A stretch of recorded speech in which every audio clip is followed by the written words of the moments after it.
নতুন করে আমরা নতুন বাংলাদেশে মনে হচ্ছে যে আমরা ক্লাসে ফিরলাম। তো ক্লাসে ফেরার আনন্দটা অবশ্যই স্টুডেন্টের জন্য অবশ্যই ভালো। এতদিন হচ্ছে যে বিভিন্ন আন্দোলন বা বিভিন্ন কারণে আমরা ক্লাসে ফিরতে পারিনি। এটা আমাদের জন্য খুবই বোরিং লাগছিল। বাড়িতে বসে থেকে বা রংপুরে আসার পরও বা ভার্সিটি ক্যাম্পাসে আসার পরও আমরা ক্লাস করতে পারিনি।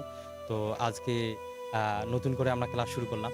আমাদের হচ্ছে যত তাড়াতাড়ি সম্ভব এই ক্লাস শুরু হওয়ার কারণে আমরা হচ্ছে আমাদের পড়াশোনা বা পরীক্ষা সব কিছুই তাড়াতাড়ি হবে আর কি। তো এটাতে আমাদের অনেক বেশি উপকার হবে। যত তাড়াতাড়ি পড়াশোনা শেষ করতে পারবো তত বেশি আমাদের স্টুডেন্টদেরই উপকার।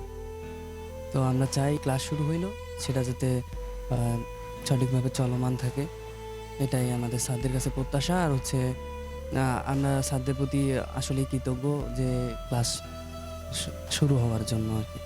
আসলে প্রায় দীর্ঘ 2.5 মাস বন্ধ থাকার পর আমাদের ক্যাম্পাস আজকে খুললো, ক্লাস শুরু হচ্ছে। তো আসলে আমাদের অনেক ভালো লাগতেছে যে আসলে আমরা ক্লাসে ফিরতে পারতেছি। দীর্ঘ প্রতীক্ষার 2.5 মাস প্রতীক্ষার পর আমরা আজকে বেগম রোকেয়া বিশ্ববিদ্যালয়ের ক্লাস এবং অন্যান্য একাডেমিক কার্যক্রমে শুরুর সিদ্ধান্ত নিয়েছিলাম গত সিন্ডিকেটে। সেই সিন্ডিকেটের আলোকে আজকে ছাত্রছাত্রীদের পদচারণায় আজ ক্যাম্পাস মুখরিত হবে। আর আমাদের ছাত্রছাত্রীদের যাতায়াতের জন্য যে বাসগুলো সবগুলো আমরা আজকে ছেড়ে দিয়েছি এবং সবগুলো বাসেই তারা টাইমলি এখানে পৌঁছেছে এবং সব ছাত্রছাত্রীরা আপনাদের সম্মুখে দেখলেন তারা ক্লাসে গিয়েছে। এবং প্রথম দিন অনুযায়ী পরীক্ষাটা আমরা অপরাকে আগামীকাল থেকে পরীক্ষা শুরু হবে। দুই একটা বিভাগের বিষয়টা ছিল, সেটাও ছাত্র উপদেষ্টা এবং প্রক্টরাল বোর্ডে আলোচনা করে সমস্যার সমাধান করছে। আশা করি 22টি ডিপার্টমেন্টের আজকে শিক্ষা কার্যক্রম শুরু হবে সকলের উপস্থিতিতে। সে ছাত্র শিক্ষক যে সৌহার্দ্য পরিবেশে তাদের ক্লাস আজকে থেকে তারা সম্পূর্ণ আগামী দিন থেকে তার পরীক্ষা শুরু করবে।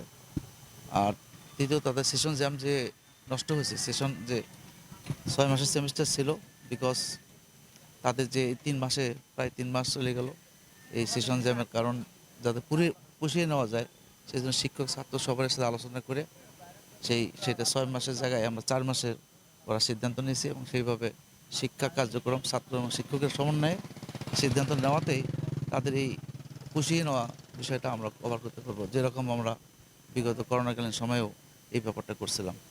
আশা করি তাদের শিক্ষা কার্যক্রমে কোনো আর ব্যাঘাত ঘটবে না।